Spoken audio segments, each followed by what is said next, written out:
This is the Liaison podcast with Izzy Park, and today's travel show is about stepping into a cobblestone time machine to discover the cosy cultural heart of Quebec City. Picture this.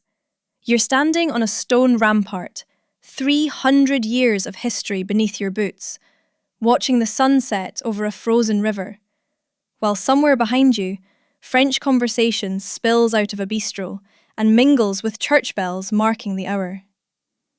You're wrapped in a proper winter coat.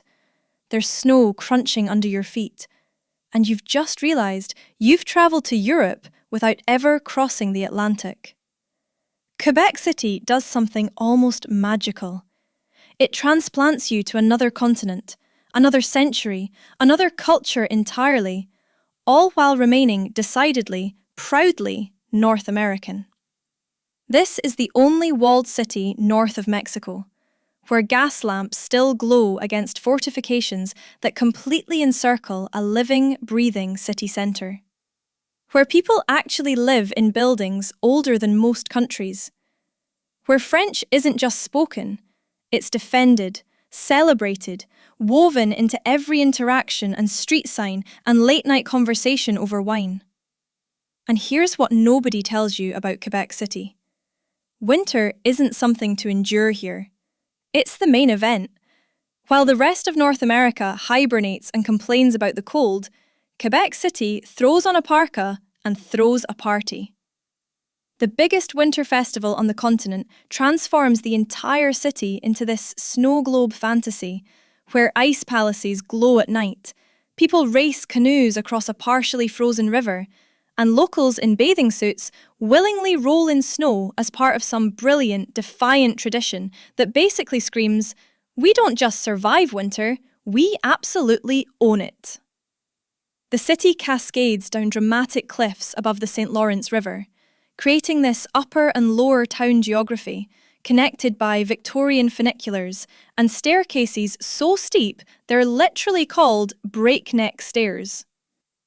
The Chateau Frontenac, this massive castle hotel that looks like it belongs in the Scottish Highlands, dominates every view, every photograph, every moment you spend here. It's probably the most photographed building in Canada, and honestly, it deserves it.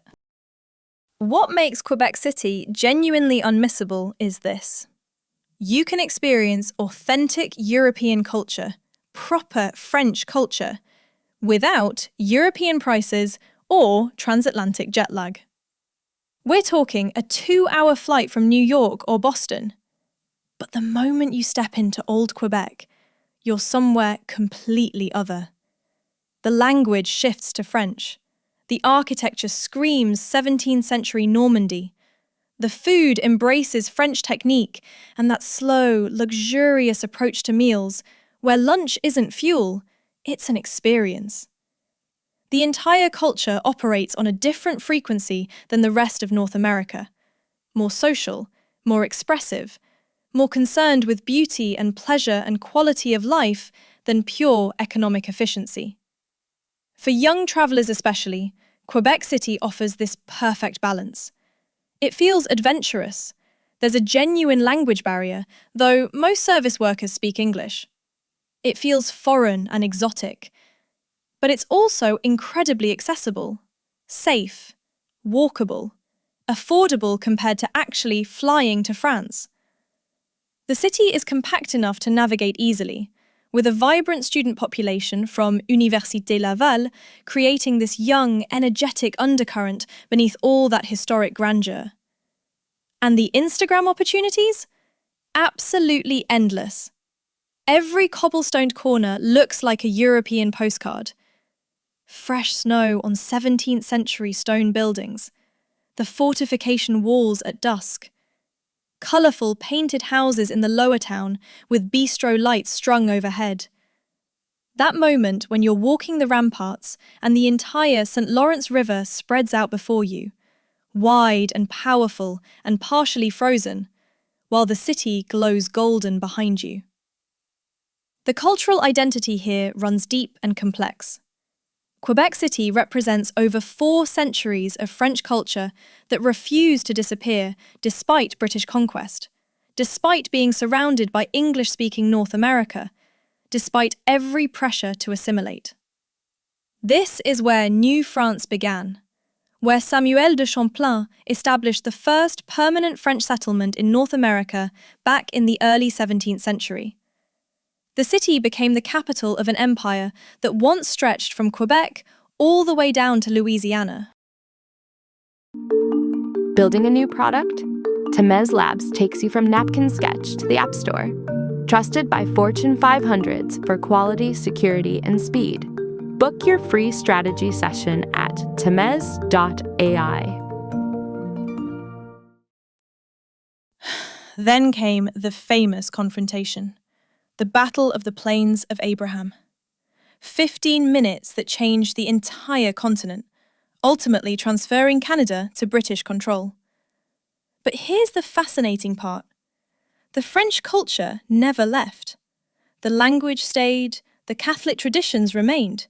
The architecture, the food, the entire way of life persisted. And in the 20th century, Quebec went through this quiet revolution, rapidly secularizing, modernizing, while simultaneously strengthening French language protections and cultural identity. Walking through Quebec City today, you're experiencing the result of that stubborn, proud survival. Locals aren't French, they'll correct you on that. They're not Canadian in the purely English sense either. They're Québécois, a distinct North American francophone culture with its own accent, its own expressions, its own worldview that values social democracy, work-life balance, and cultural preservation above almost everything else. The atmosphere shifts depending on which part of the city you're exploring.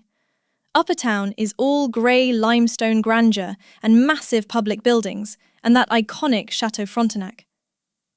Lower Town clusters at the cliff base, colourful painted buildings, intimate bistros, the oldest commercial district in North America at Place Royale, where Champlain first established his settlement. Connecting them are staircases and that charming Victorian funicular that's been carrying people up and down since the late 19th century.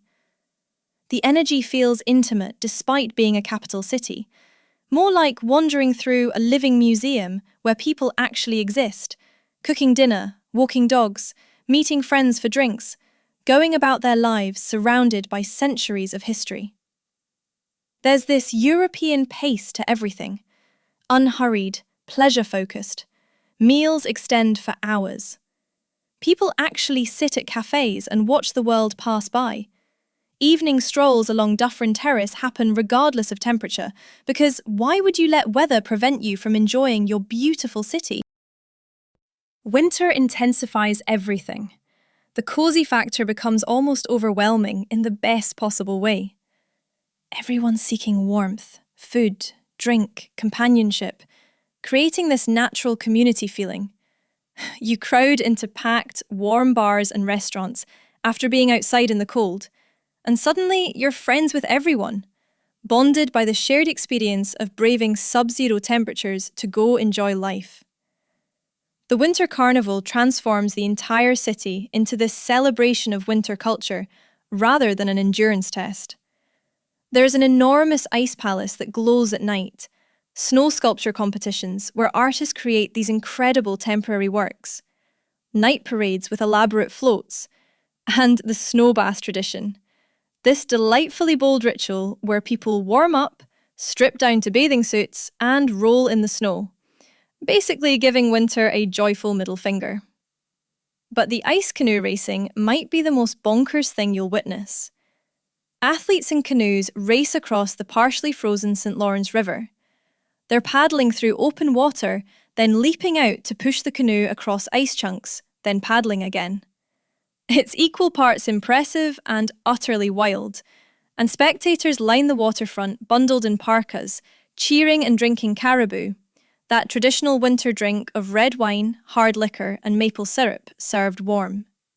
Speaking of which, the food scene here deserves its own epic poem. Québécois cuisine takes French technique and marries it to Canadian ingredients and winter necessity. The result?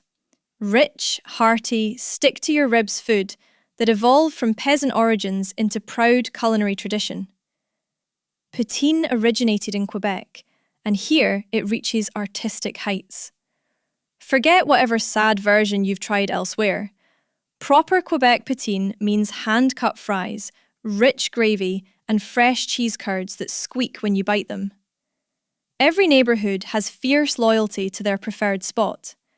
There is an eternal debate between Chez Ashton and various independent places, and locals will defend their choice passionately. Oh, hey, friend. Do you like what you're hearing? Now you can have a ridiculously amazing podcast, too.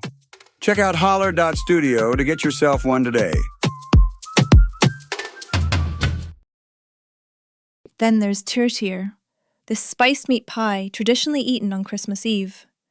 Pea soup thick enough to stand a spoon in. Sugar pie that's basically concentrated maple and brown sugar in pastry form. Crétons, a cold pork pâté spread on toast for breakfast. Game meats appear on menus: caribou, deer, bison. And maple syrup isn't just a sweetener here, it's a cuisine pillar, appearing in sauces, desserts, drinks, everywhere. The dining culture embraces that French approach, where meals are experiences, not fuel stops. Proper bread service. Wine with lunch is completely acceptable. Table d'hôte menus offer fixed-price, multi-course meals. Brunch extends from late morning into afternoon, becoming these long, luxurious gatherings. Reservations are essential for dinner, especially weekends, because everyone's out enjoying themselves. The drink scene leans sophisticated. Quebec microbreweries produce incredible beer. Ice cider, cidre de glace, is this regional specialty made by freezing apples, concentrating the sugars. Cocktail bars craft proper drinks, emphasizing Quebec spirits and ingredients. And that caribou during Winter Carnival becomes a city-wide tradition. You're walking through the festival, sipping warm, spiked, maple-enhanced wine, feeling invincible against the cold. For nightlife, Grande Allée, just outside the walls, concentrates the action. In summer, terraces dominate. Everyone drinks outside on patios. The street becomes this continuous. We hope you enjoyed the trip. You can support the Liaison podcast by rating it 5 stars and pressing the follow button. And remember, one's destination is never a place, but rather a new way of looking at things.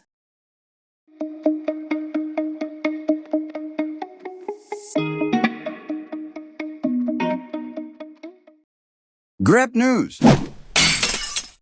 Thomas.